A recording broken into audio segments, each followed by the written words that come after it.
মুসলমান, নবী পৃথিবীতে আসলেন, নবীজি খাতনা করা অবস্থায় এলেন। খাতনা কি বলো? খাতনা।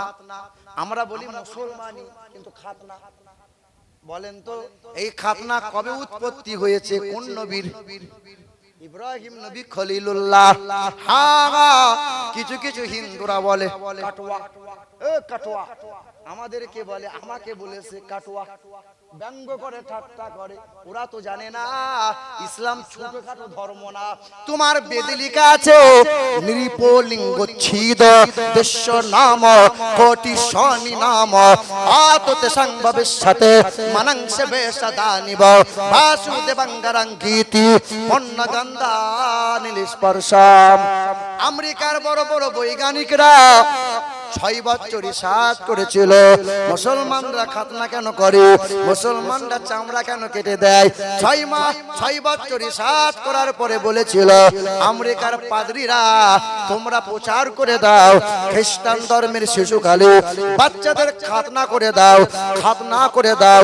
কেন? যদি তোমরা খাতনা করে দাও, এই খাতনা করে দেওয়ার কারণে ওই মুসলমানরা খাতনা করে দেয় বলে আর পেশাব করে পানি নাই বলে ওদের লজ্জা স্থানে ক্যান্সার হয় না, এইডস হয় না, গনোরিয়া হয় না, সিফিলিস হয় না।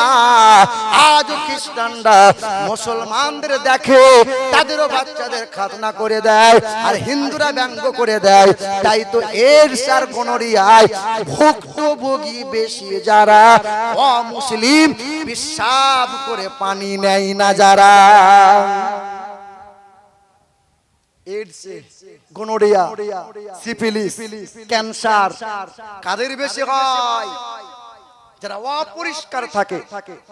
আবার মুসলমান দেখে ছুঁই ছুঁই করে ওরা, যাদের দেহ থেকে পেশাবের দুর্গন্ধ বার হয়, যারা গোসল করার পরে কিভাবে ফরজ গোসল করতে হয় সেটা জানা নাই।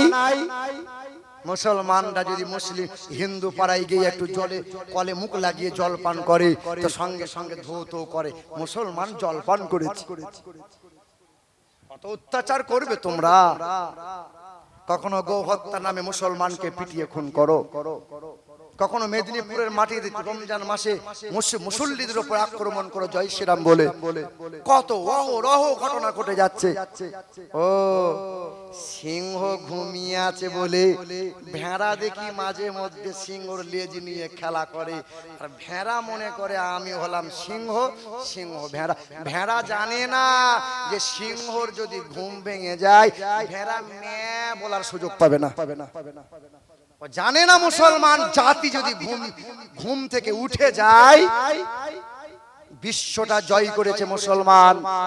ভারত 1000 বছর দেশ চালিয়েছে মুসলমান, আবার একদিন সময় আসবে মুসলমানরাই রাজত্ব করবে। না না, কুরআন বলেছে তোমরা হিন্দু, খ্রিস্টান, সাঁওতাল কাউকে কষ্ট দিও না।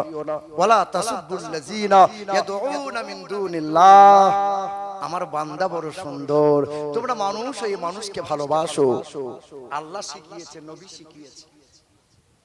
মুসলমান বাবারা, ভাইরা আমার, পৃথিবীর জমিনে নবী যখন ভূমিষ্ঠ হয়ে গেল, নবী আমার খাতনা করা অবস্থায় এলেন।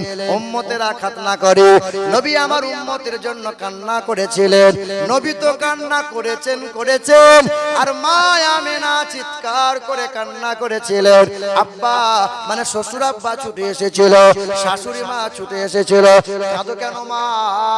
আমেনা বলে আমার শিশুটার বাবা যদি বেঁচে থাকতো মক্কার বাজার থেকে বড় একটা খেলনা কিনে নিয়ে আসতো।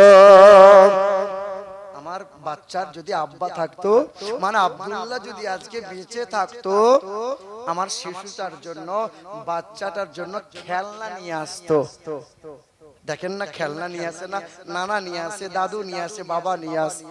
মা আমেনা শোক করেছে, মা আমেনার বড় দুঃখ হয়েছে, মা আমেনার চোখ দিয়ে পানি বার হয়।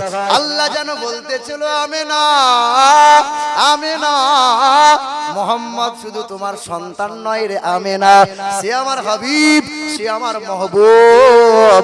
তোমার সন্তানের জন্য দুনিয়ার খেলনা দেবে, কয়দিন খেলবে? না না, আসমানের চাঁদটা আমার হাবিবের জন্য খেলনা বানিয়ে দিলাম। চাচা আব্বাস তার নাম।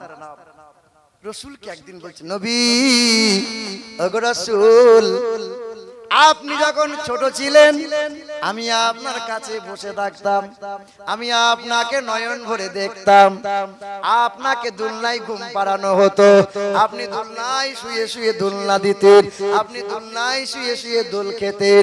তবে আপনাকে দেখতাম আকাশের দিকে শাহাদত আঙ্গুলটা তুলতেন, আঙ্গুলটা ইশারা করতেন ডান দিকে, চাঁদটা ডান দিকে চলে যেত, বাম দিকে ইশারা করতেন, চাঁদটা বাম দিকে চলে যেত।